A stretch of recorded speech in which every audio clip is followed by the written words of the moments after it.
Hi hello ನಮಸ್ಕಾರ friends. Malenadu local logs ಚಾನಲ್ಗೆ ನಿಮಗೆಲ್ಲರಿಗೂ ಸ್ವಾಗತ. ಎಲ್ಲರೂ ಹೇಗಿದ್ದೀರಾ? ಎಲ್ಲರೂ ಚೆನ್ನಾಗಿದ್ದೀರಾ ಅಂತ ಅಂದ್ಕೊಂಡು ಇವತ್ತಿನ ವಿಡಿಯೋ ಸ್ಟಾರ್ಟ್ ಮಾಡ್ತಾ ಇದ್ದೀನಿ. ಇವತ್ತು ನಾನು ನಿಮಗೆ ಅಡಿಕೆನ ಹೇಗೆ ಕೊನೆಯಿಂದ ಬಿಡಿಸ್ತೀವಿ, ಅಡಿಕೆನ ಯಾವ ರೀತಿ ನಾವು ಒಣಸ್ಲಿಕ್ಕೆ ಹಾಕ್ತೀವಿ ಅಂತ ಹೇಳಿ ಈ ವಿಡಿಯೋದಲ್ಲಿ ನಾನು ನಿಮಗೆ ತಿಳಿಸ್ಕೊಡ್ತೀನಿ. ಈ ಅಡಿಕೆನ ಫುಲ್ ಒಣಗಿಸಿ ತೆಗಿಲಿಕ್ಕೆ 40 ದಿನಗಳಾದರೂ ಬೇಕಾಗತ್ತೆ. ಇಲ್ಲಿ ನಾವು ಒಂದ್ರ ಮೇಲೆ ಒಂದು ಬರದೇ ಇರುವ ಹಾಗೆ ಅಡಿಕೆನ ಒಣಸ್ಲಿಕ್ಕೆ ಹಾಕ್ತೀವಿ, ಯಾಕೆಂದರೆ ಬೇಗ ಒಣಗಲಿ ಅಂತ ಹೇಳಿ ಅಷ್ಟೇಯ.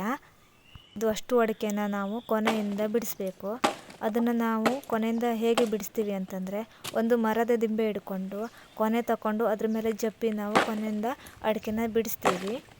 ಇವಾಗ ಅಡಿಕೆನೆಲ್ಲ ಬಿಡಿಸೋಕ್ಕೆ ಮಷಿನ್ಗಳೆಲ್ಲ ಬಂದಿದೆ, ಆದರೆ ನಮ್ಮನೇಲಿ ಸ್ವಲ್ಪ ಅಡಿಕೆ ಆಗಿರೋದಕ್ಕೆ ನಾವು ಹೀಗೆ ಮಾಡಿ ಅಡಿಕೆನ ಬಿಡಿಸ್ತೀವಿ.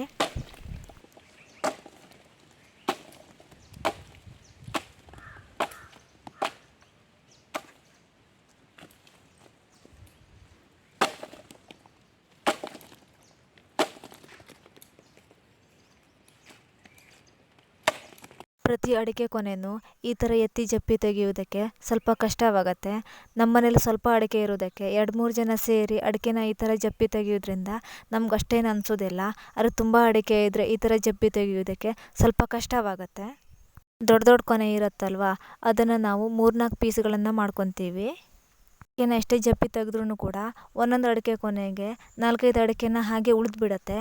ಅದನ್ನು ನಾವು ಕೈಯಿಂದ ತೆಗಿಬೇಕು.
ಇದು ಅಷ್ಟು ಅಡಿಕೆ ಜಿಂಗನ್ನು ನಾವು ಗೊಬ್ಬರ ಗುಂಡಿಗೆ ಹೋಗಿ ಹಾಕ್ತೀವಿ.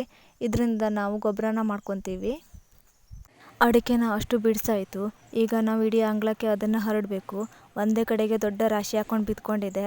ಎಲ್ಲ ಕಡೆಗೂ ನಾವು ಅದನ್ನು ಈಗ ಹರಡಬೇಕಾಗತ್ತೆ.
ಅಡಿಕೆನೆಲ್ಲ ಅಂಗಳಕ್ಕೆ ಕರೆಕ್ಟಾಗಿ ಒಣಗಿಸ್ಲಿಕ್ಕೆ ಹಾಕಾಯಿತು.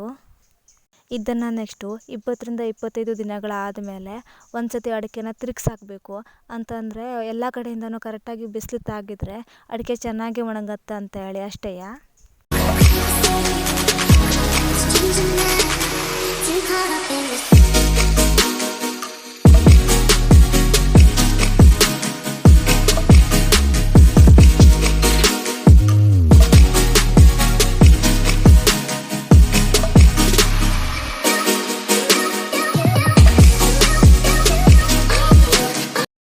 ಅಡಿಕೆ ಶಶಿ ಮಾಡಲಿಕ್ಕೆ ಬೀಜದ ಅಡಿಕೆ ಬೇಕು ಅಲ್ವಾ, ಅದಕ್ಕೆ ನಾವು ಅಡಿಕೆ ಸೀಸನಲ್ಲೇ ಅಡಿಕೆನ ತೆಗೆದಿಟ್ಕೊಳ್ಬೇಕು. ಎಲ್ಲ ಮರದ ಅಡಿಕೆನ ಬೀಜದ ಅಡಿಕೆಯಾಗಿ ಇಡೋಕ್ಕೆ ಬರೋದಿಲ್ಲ. ಯಾಕಂತಂದರೆ ಎಲ್ಲ ಮರದ ಅಡಿಕೆನೂ ಪ್ಯೂರ್ ಅಡಿಕೆ ಇರೋದಿಲ್ಲ.